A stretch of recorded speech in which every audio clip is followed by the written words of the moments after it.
Financial literacy in the US has hovered around 50% over the last 8 years. I think that's a little bit too low considering how important a life skill understanding your finances are. We need to know how money works, how to budget, how to save, and how to invest, also how to manage debt, overall, how to make smart decisions with our money. Today, we're going to talk about why financial literacy matters. I'll touch on how exactly we can live a higher quality of life when we're financially literate and how we can use it to build wealth. I'll also share why I put so much energy into being financially literate and frankly, why you should too. If you're new here, I'm Carly. On this channel, I share videos around personal finance and consuming intentionally. Part of financial literacy is consuming intentionally and fully considering what we buy before we buy it. So I have a free PDF of 10 questions you should think about before you buy the next thing that you're eyeing. And you can find that in the description box below. I also have a Patreon where you can support my work if you feel so inclined, and that's also down below. One of my ongoing intentions is to have a good quality of life. We can define that however we want, and in my mind, financial literacy is a huge part of that. When we can proactively manage our finances and we know how much is coming in versus going out,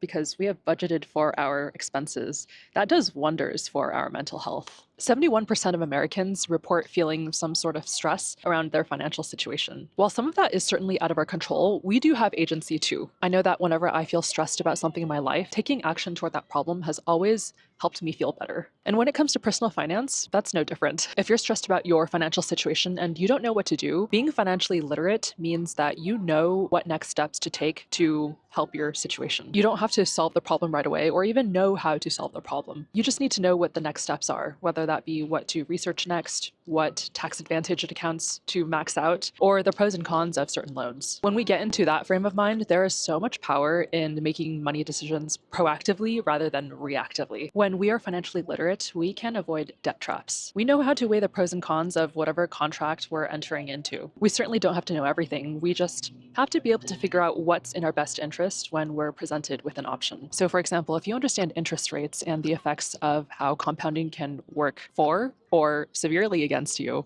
you know what types of loans to take out and which ones to stay very far away from. A very tangible example of this is credit card debt. Roughly 61% of Americans have some form of credit card debt. Credit card debt is usually borrowed at a very high interest rate, around 25%, and it generally compounds. So the interest is calculated on the amount you borrow plus the accumulated interest. But if the 61% of people had the financial literacy to understand the ramifications of borrowing thousands of dollars at 25% interest rate, they would probably think twice about taking on credit card debt in the first place. Being financially literate helps you understand the long-term cost of short-term decisions. Being proactive with our finances also sets us up for long-term wealth. I learned after reading various people's experiences with investing that we don't need a magic salary to build wealth. We simply need to manage our money well. Building wealth is all about starting to invest early and allowing compound interest to do its magic with as long of a time horizon as possible. In order for us to have money to invest, we need to make smart financial decisions early and understand the opportunity cost of our daily DoorDash habit or of buying that trendy t-shirt. That's not to say we shouldn't spend and enjoy our money. For me, it's being aware of which purchases make sense for me and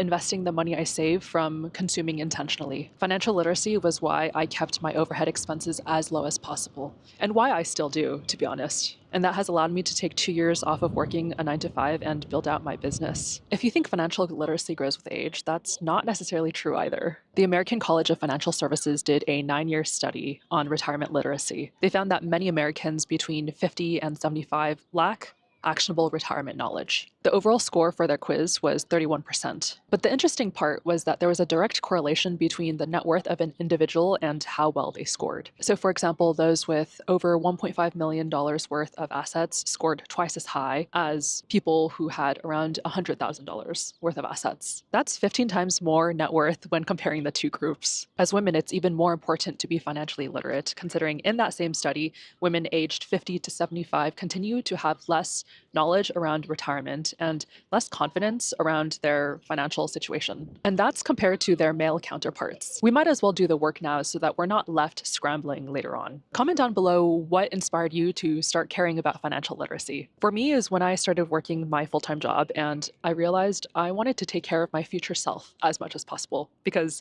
financial literacy is self-care too. I educate myself on financial literacy because it's more expensive for me to not be financially literate and I just don't want to pay that cost. It's expensive to not invest my money and not take advantage of compound interest. It's expensive to not have an emergency savings account when an emergency happens. And it's expensive to pay thousands of dollars on interest for a loan that I don't even need. If I can make a comfortable lifestyle out of setting myself up well financially, and it doesn't make my life worse by any means, why wouldn't I do that for myself? And furthermore, I'm harder to manipulate when I understand how money works. Credit card companies, for example, make billions of dollars off of people who don't understand that debt can compound and that they need to do more than make the minimum payments. Buy now, pay later services make spending feel painless, but they profit when we overextend ourselves and don't fully process the cost of the loan versus the thing that we're buying. Financial literacy has the power to give us a higher quality of life. When we manage our money proactively, we have fewer money stressors and we don't fall into debt. And because of all of that combined, we can